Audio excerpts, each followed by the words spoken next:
બનાસકાંઠાના વિધાનસભાના અધ્યક્ષ શંકરભાઈ ચૌધરીની અધ્યક્ષતામાં થરાદ ખાતે વૃક્ષારોપણ કાર્યક્રમ યોજાયો। થરાદ સાંચોર નેશનલ હાઈવેની બંને બાજુએ 1600થી વધુ સ્થાનિક ફળાઓ રોપાનું વાવેતર કરાયું।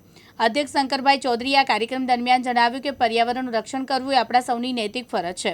વૃક્ષો જીવસૃષ્ટિના આધાર માટે અગત્યના છે। વધુમાં તેમણે આવનાર પેઢીના રક્ષણ માટે વધુમાં વધુ વૃક્ષારોપણ કરવા નાગરિકોને અપીલ કરી છે। સમગ્ર વિશ્વ આજે વૈશ્વિક તાપમાન અને પ્રદૂષણ સામે ઝઝૂમી રહ્યું છે। ગ્લોબલ વોર્મિંગ સામે પ્રકૃતિનું રક્ષણ કરવું એ તમામ નાગરિકોની ફરજ બને છે। વૃક્ષોનું વાવેતર અને સંવર્ધન કરવું એ નાગરિકોની ફરજ બને છે। બનાસકાંઠા જિલ્લામાં પર્યાવરણ રક્ષણ માટે અનેકવિધ પ્રયાસો થઈ રહ્યા છે, ત્યારે વિધાનસભાના અધ્યક્ષ શંકરભાઈ ચૌધરીના અધ્યક્ષસ્થાને થરાદ ખાતે મેગા વૃક્ષારોપણ કાર્યક્રમ યોજાયો હતો। આપણા થરાદના નગરજનોએ, આપણા થરાદ શહેર અને તાલુકાના નગરજનો અને તાલુકાના પ્રજાજનોએ ભેગા થઈને એક સંકલ્પ કર્યો કે આપણા હાઈવેની બંને બાજુ ફળાવ ઝાડ એ વાવીએ। 5-7 વર્ષ પછી કોઈ પણ માણસ અહીંથી નીકળતો હોય ત્યારે એ ફળ ખાઈ શકે, અને આવો એક સરસ મજાનો આઇકોનિક રોડ બન્યો છે, તો તેની એક શોભા પણ બને, આપણા થરાદનું ગૌરવ બને, આપણા ગામની શોભા બને। અને કોઈ ભૂખ્યું માણસ હોય તો એ ભૂખ્યું ન રહે, કોઈ માણસ દરેક સિઝનના ફળ એને મળી રહે, એટલા માટે અલગ અલગ ફળ સાથે જાંબુ, ખારેક, દાડમ, જામફળ, અલગ અલગ ફળાવ ઝાડ સાથે છાયાના ઝાડ પણ પીપળ જેવા વૃક્ષોનું વાવેતર કરવાનું નક્કી કર્યું।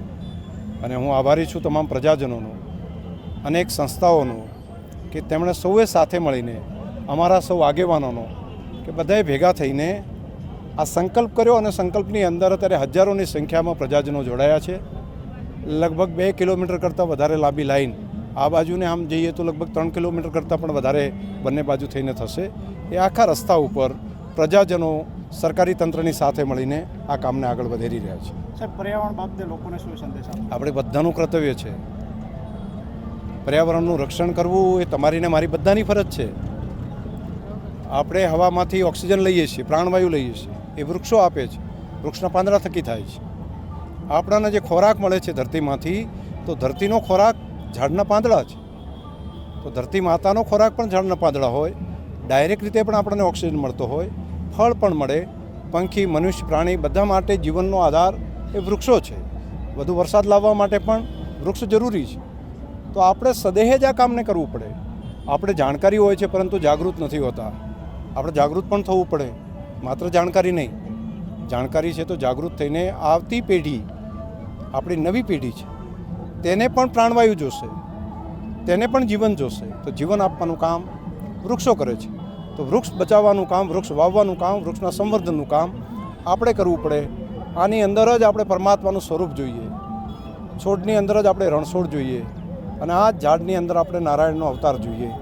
શ્રાવણ મહિનો છે, ભોલાનાથને સાચી આરાધના કરી પણ આ વૃક્ષો થકી જ કહેવાય। સાહેબ, બનાસ ડેરી દ્વારા લાખો વૃક્ષો અત્યારે ડેરીએ પહોંચાડવામાં આવ્યા છે। લોકો એ વૃક્ષ લઈ જાય છે પરંતુ ઘરે જઈને મૂકી જાય, એવા લોકોને શું સંદેશ આપશે?